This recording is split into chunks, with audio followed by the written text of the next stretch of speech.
नमस्कार,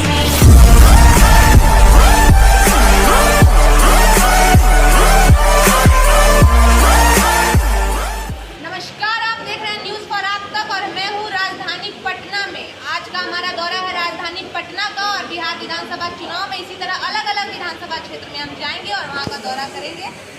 फिलहाल राजपा के हम लोग राष्ट्रीय उपाध्यक्ष सर्वेश कुमार जी के साथ हम मौजूद हैं। ये राजपा के राष्ट्रीय उपाध्यक्ष हैं। हालांकि इनसे भी बात करते हैं कि क्या एजेंडे हैं सर, इस बार आपकी पार्टी के चुनाव में क्या एजेंडे हैं? पहले तो बिहार विकास का है। बिहार आज पिछड़ चुका है, हर क्षेत्र में पिछड़ा हुआ है और गुणवत्तापूर्ण शिक्षा नहीं है। शिक्षकों का घोर अभाव है, प्लस 2 कर दिया गया है बहुत सारे स्कूलों को अपग्रेड करके, और जो वहाँ के शिक्षक बहाल नहीं है तो पढ़ाई कैसे होगी। इसके अलावा जो भी शिक्षक हैं मतलब ऐसे लोगों के द्वारा एक राष्ट्रीय प्रदेश स्तर पर शिक्षक नियोजन इकाई बनाना चाहिए, जिससे कि अच्छे लोग आएँ, टीम आए, अच्छे शिक्षक आएँ, जिससे कि गुणवत्तापूर्ण शिक्षा मिले आने वाली पीढ़ियों को। दूसरी तरफ है कि आज जो भी काम हो रहा है उसमें मैंने केंद्रीय सरकार की योजना हो या प्रदेश सरकार की योजनाओं हो, इन सारी योजनाओं में बहुत घपला है। सड़कें ऐसी बनती हैं कि 5 माह के बाद कहती हैं कि कृपया पुनः मुझे देखने आइए। ये स्थिति है। हमारी पार्टी ये मानती है कि जाति आधारित जो सुविधाएँ हैं, चाहे केंद्र सरकार के माध्यम से हो या बिहार सरकार के माध्यम से हो या जो भी प्राकृतिक सरकारें हैं, तो ये पारिवारिक सुविधा के माध्यम से। हमारा स्लोगन भी था उस समय कि जाति में गरीबी नहीं होती बल्कि परिवार में होती है। जाति और वर्ग और धर्म में गरीबी नहीं होती, परिवार में होती है। मुझे ये कहना है पार्टी के माध्यम से कि पिछड़ा से आपने अति पिछड़ा बनाया, केंद्र सरकार ने श्रेणी बनाई है, अति पिछड़ी श्रेणी बनाई है, तो अति पिछड़ी श्रेणी में जो काफ़ी कमज़ोर हैं, दलित हैं, निचले पौदान पर आए हुए, मतलब कि दल से नीचे हैं, निचले पौदान पर हैं, तो उनको उत्थान करने की आपकी योजना थी। लेकिन आपने क्या किया कि फिर डिमांड होता गया और जो क्रीमी लेयर टाइप के लोग थे, जो बड़े धनी मानी प्रोस्पेरिटी टाइप के थे, संपन्न लोग थे, उनको आपने शामिल कर दिया। बिहार सरकार ने भी क्या करी कि आपने ये आपको एससी से, दलित से महादलित की श्रेणी आपने बनाई है। तो महादलित श्रेणियों में जो काफ़ी वर्षों से उपेक्षित जातियां थी, तो उनको आप रहने देते। लेकिन आपने फिर क्या किया कि उस तालाब रूपी महादलित श्रेणी में आपने दूसरे तालाब की मछलियों को ला करके, मतलब कि बड़ी मछलियों को ला करके आपने छोटी मछलियां में आपने डाल दिया। परिणाम क्या हुआ कि उनके अधिकार का हनन वो कर रहे हैं। इसलिए इन मुद्दों पर हमारा विचार है बिहार में। हालांकि राजपा के जिन भी कार्यकर्ताओं से हमने बात किया है वो सब अलग अलग जाति से हैं और अलग धर्म से भी, कुछ मुस्लिम समुदाय के लोग भी आज ही उन्होंने सदस्यता ली है।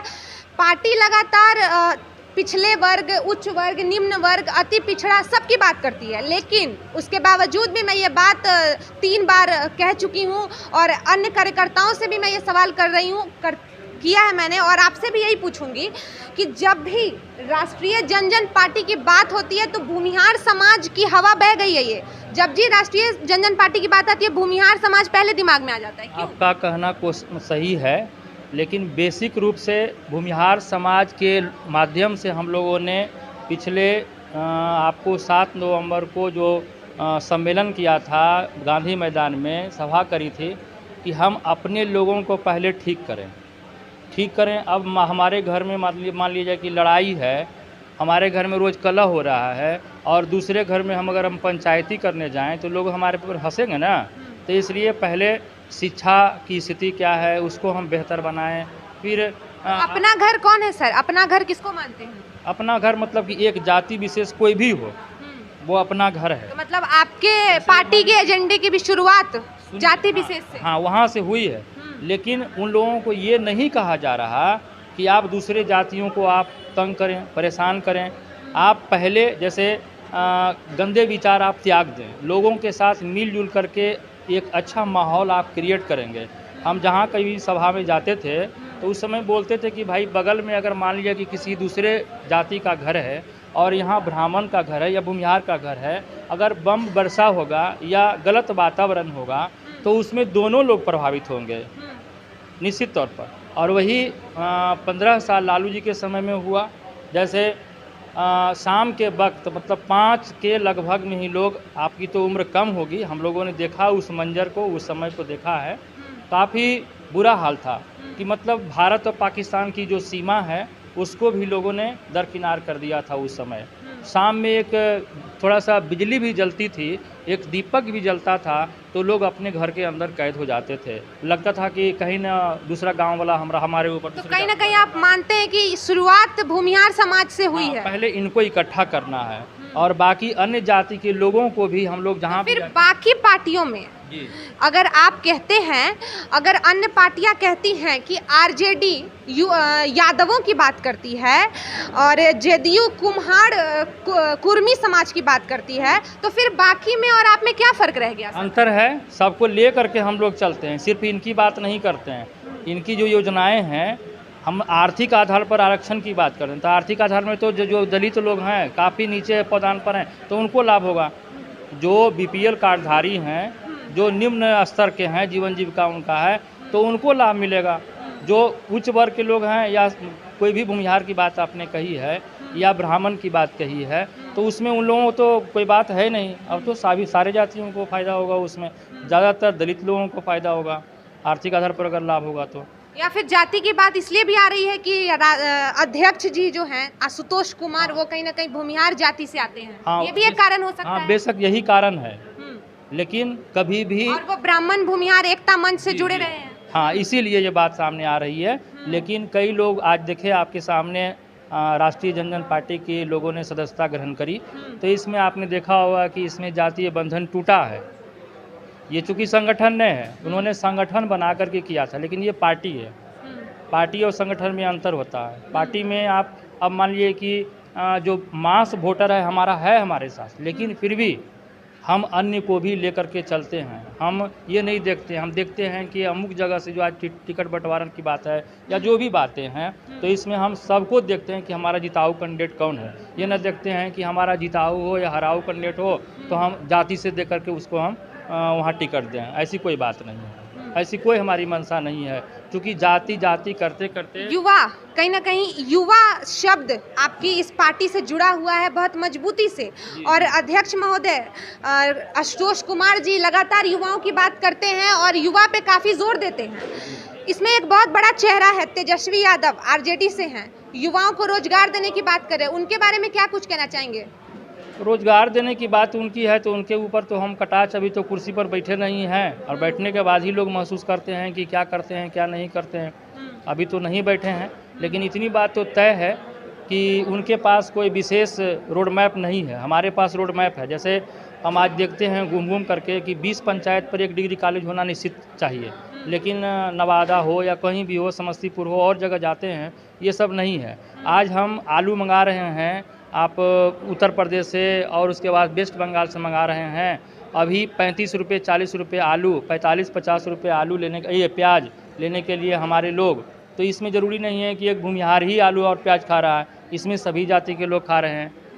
तो हम सबकी बात करते हैं, विकास की बात करते हैं। आज उत्तर बिहार जो है दहाड़ की स्थिति में है, दक्षिण बिहार जो है से एकदम सुखाड़ की स्थिति में है।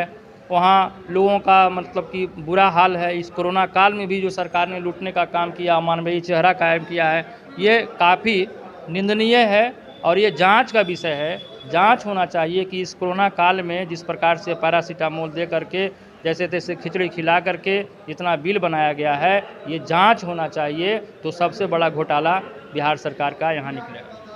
घोषणा हुई थी कुछ दिन पहले अध्यक्ष महोदय जी के द्वारा कि वो 243 सीट पे चुनाव लड़ना चाहते हैं। शुरुआत है पार्टी की, 5 साल पुरानी पार्टी है, नई पार्टी के रूप में ही इसको गिनती करते हैं। और भी बहुत बड़ी बड़ी पार्टियां भी हैं सामने नजर आ रही हैं, लेकिन कहीं ना कहीं वो भी गठबंधन करती हैं, वो भी जुड़ रही हैं। कितना मजबूत बना पाए हैं इस पार्टी को? 243 सीट पे चुनाव लड़ना कितना, क्या मुश्किल होगा या बहुत आसान होगा या क्या होगा? विचारधारा की लड़ाई हमारी है, विचारधारा की लड़ाई है। हमारे पास विकास का रोड मैप है, तो विकास के साथ सब लोग जाना चाहते हैं। विनाश के साथ कोई जाना नहीं चाहते हैं, क्योंकि 15 वर्षों तक लालू जी के शासन, लालू राबड़ी जी के शासन को लोगों ने झेला। उसके बाद फिर 15 साल निवर्तमान सरकार को झेल रहे हैं लोग। तो इनके पास बस घिसी पिटी ही योजनाएं हैं, कोई विशेष कुछ हो नहीं रहा है। तो विकास का जब हमारे पास मुद्दा है तो युवा का ही विकास होगा। युवा हमारे पास आएंगे, 7.25 करोड़ युवा यहाँ हैं। आज युवा ही पलायन कर रहे हैं, बाहर जा रहे हैं, कमा रहे हैं, खा रहे हैं। अन्य जो समस्याएं, इस बार कहीं ना कहीं 2020 के विधानसभा चुनाव में युवाओं की बहुत बड़ी भूमिका रहेगी। बहुत बड़ी भूमिका रहेगी।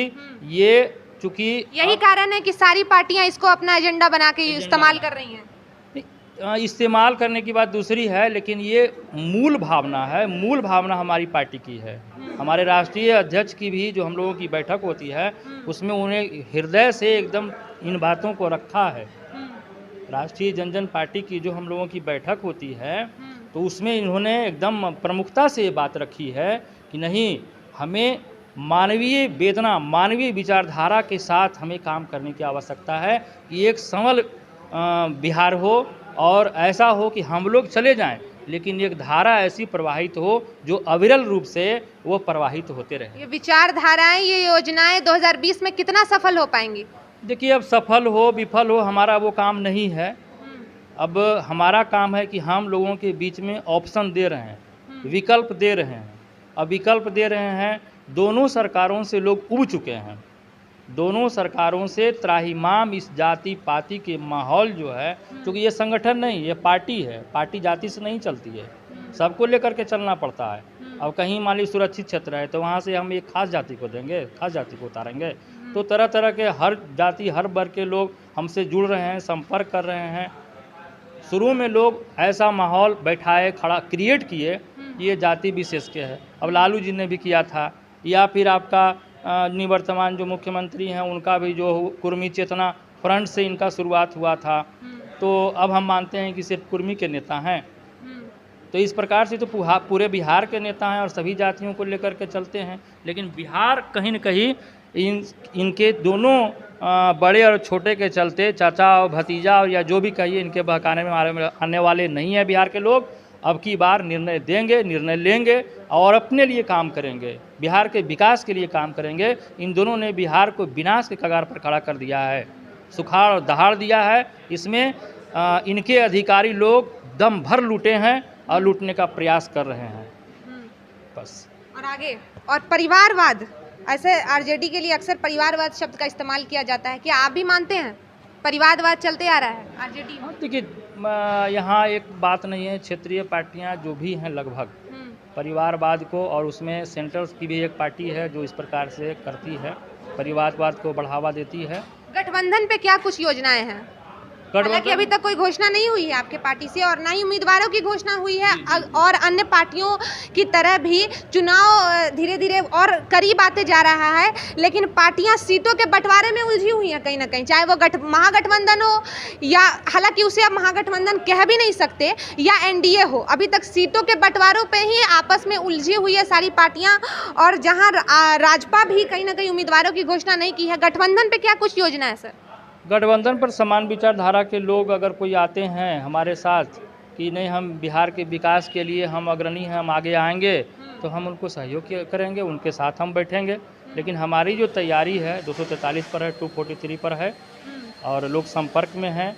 और हम लोग चाहे जो भी हो, हम फील्ड में जाएंगे एक सच्चे सिपाही की तरह। जैसे भारत और पाकिस्तान के सीमा पर एक सिपाही का कर्तव्य होता है कि हम अपने राष्ट्र को बचाने के लिए अंतिम प्रयास हम कर दें बस। अच्छा, ये हिंसावादी जो वातावरण बन रहा है, पढ़ने लिखने का माहौल नहीं हो रहा है। लालू जी के समय में मीडिया में पहले जो फ्रंट पेज पर आता था नरसंहार का, सामूहिक नरसंहार का फोटो आता था, लेकिन इनके समय में बस छोटे से कॉलम में लिखा जाता है फलना जगह नरसंहार हुआ, फलना जगह ऐसे हुआ, है कि नहीं, उनको दिखाया नहीं जाता है पूरा। तो कहीं न कहीं ये मीडिया वाले भी हाईजैक हुए हैं, ये हमें कहना पड़ेगा। तो बिहार जो है इन दोनों के रवैये से काफ़ी नाखुश है, काफ़ी परेशानी झेल रहा है और इसको बचाने के लिए बिहारियों को ही आना पड़ेगा। कहीं आपको बंगाल से या उड़ीसा से लोग नहीं आएंगे बिहार का विकास करने के लिए। विकास की शुरुआत यहीं से होगी, आपको आसमान से विकास नहीं आ जाएगा। तैयारी पूरी है चुनाव की? तैयारी तो पूरी है हम लोगों की। 243 सीट पे? हाँ, 243 सीट पर है, लेकिन कितना छाप छोड़ेगी भाजपा इस बार? राजपा इस बार 2020 में कितना छाप छोड़ेगी बिहार में? देखिए, इसका लिमिटेशन तो नहीं है, लेकिन ये प्रयास है कि हम लोग जितना आशा करते हैं उससे भी ज़्यादा लोग समर्थन दे रहे हैं। हम लोग किस वर्ग का सबसे ज़्यादा, किस वर्ग का आपको वोट मिलने वाला है? हमें जो हमारा आधार वोट है वो तो मिलेगा ही, इसके अलावे दलित वोटर भी हमारे साथ हैं, उनकी भी बात हम कर रहे हैं।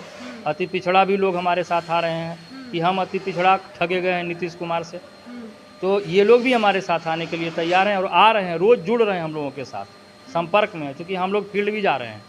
हम आपको हिसुआ नवादा क्षेत्र का भ्रमण भी किए हैं, गांव-गांव जाते हैं, घर आपने कभी देखा होगा भी सोशल मीडिया के माध्यम से, तो वहाँ लोगों के पास जाते हैं, उनके दर्द को, उनके तकलीफ़ को समझते हैं।